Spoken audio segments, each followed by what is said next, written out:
Hey everyone, today we're going to make an easy caramel cake using a box mix. This cake is super delicious, it's super moist, and you're not even going to have to make your own caramel for it, so don't worry about that. This is the easy way to make a caramel layer cake.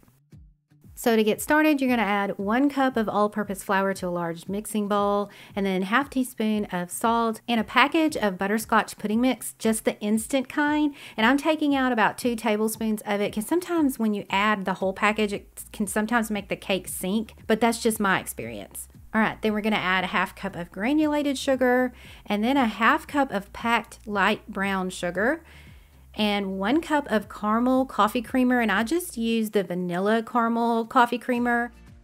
And then add a ½ cup of water and 1 cup of sour cream. And then I added 1 teaspoon of vanilla extract and 3 large eggs. And it's always good to crack your eggs into a separate bowl like this and then add them so that if there's any shells, it's not going to go right into your cake batter. All right, then add 2 tablespoons of vegetable oil. And then you're going to take a mixer and mix everything up really well. You can use a hand mixer, a stand mixer, whatever you like.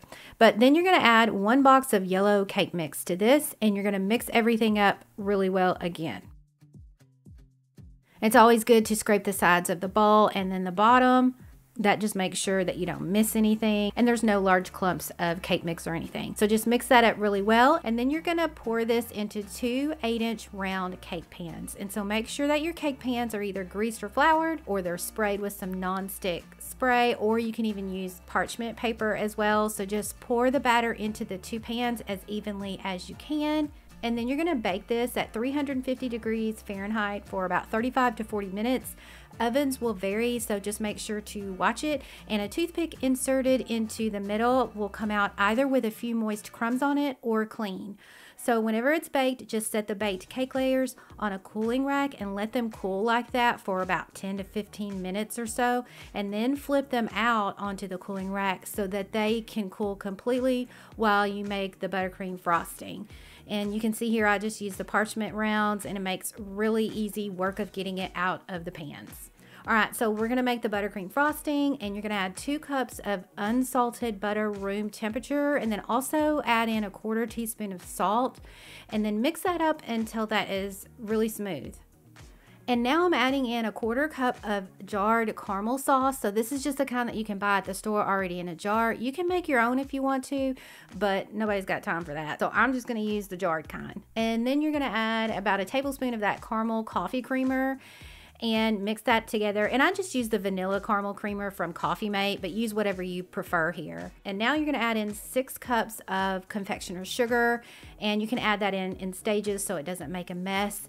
And also you're gonna want to add in a couple of tablespoons of plain milk. Now don't go adding in a lot of the coffee creamer here, because if you add too much, it's just gonna make this frosting really, really sweet, too sweet actually. So if you need to adjust the consistency, once you get all the confectioner's sugar mixed in, just add a little bit of plain milk there. Okay, so once you get all the ingredients there, mix it up for another minute or 2 so it's light and fluffy. And then to assemble this cake, you're gonna put 1 layer on your cake plate and add a little bit of that buttercream frosting for the filling, spread it evenly, and then you can take a little bit of that jarred caramel sauce and drizzle that over the top. It gives it a little bit of more of a boost of that caramel flavor. And then add your second layer, and you want to cover that entire cake with the buttercream frosting. And feel free to decorate this however you like, or don't decorate it at all. That's okay too. So usually I just take my spatula and go around the sides because that's kind of an easy way to decorate things. And then I just took a little bit more of that caramel sauce and sort of drizzled it over the top to give it sort of an extra boost of that caramel flavor. I hope you love this one as much as I do. If you bake it, let me know what you think. As always, I will either provide the link to the recipe in the description below or the recipe itself. If there is a link, you can go to that link and click on the metric button in the recipe, and it will convert all the ingredients to metric for you. Happy baking, y'all, and I will see you in the next video. Bye.